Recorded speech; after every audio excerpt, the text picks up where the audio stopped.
Hai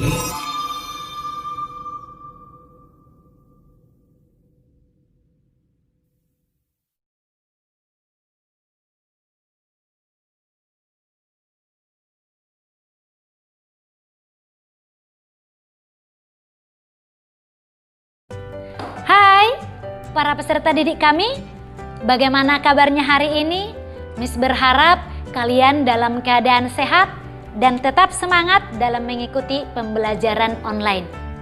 Nah, kali ini di pembelajaran ekonomi kita akan dibawakan oleh Miss Rianita Gultom pada topik konsep ilmu ekonomi dan subtopik kebutuhan manusia. Nah, pada kesempatan ini Miss berharap nanti anak didik kami dapat memahami apa itu pengertian dari kebutuhan manusia dan dapat mengidentifikasi jenis-jenis kebutuhan manusia. Yuk, mari kita simak.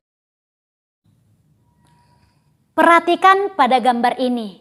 Gambar ini menunjukkan kegiatan jual beli barang maupun jasa.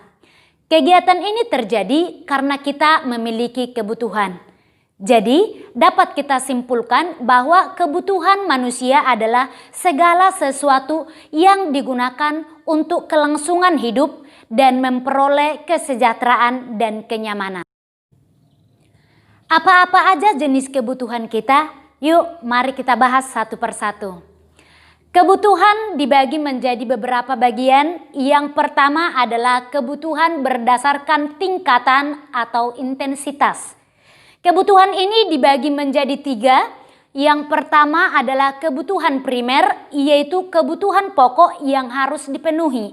Contohnya, makanan dan minuman, pakaian, masker, tempat tinggal, dan lain-lain. Yang kedua adalah kebutuhan sekunder. Kebutuhan sekunder adalah kebutuhan yang dipenuhi setelah kebutuhan primer. Contohnya, tas, sepeda motor. Yang ketiga adalah kebutuhan tersier. Kebutuhan tersier adalah kebutuhan akan barang-barang mewah.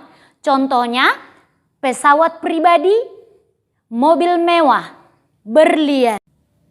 Yang kedua, kebutuhan berdasarkan sifat. Kebutuhan ini dibedakan menjadi 2. Yang pertama adalah kebutuhan jasmani, yaitu untuk fisik kita. Contohnya berolahraga. Yang kedua adalah kebutuhan rohani, yaitu untuk jiwa kita. Contohnya beribadah, rekreasi. Yang ketiga adalah kebutuhan berdasarkan waktu.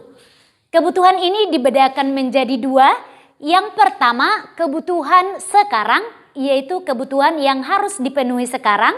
Contohnya obat pada sakit, makanan pada saat lapar. Yang kedua adalah kebutuhan masa yang akan datang. Contohnya asuransi pendidikan, menabung. Demikian pembelajaran kita hari ini. Miss berharap anak didik kami paham atas apa yang Miss sampaikan. Salam sehat.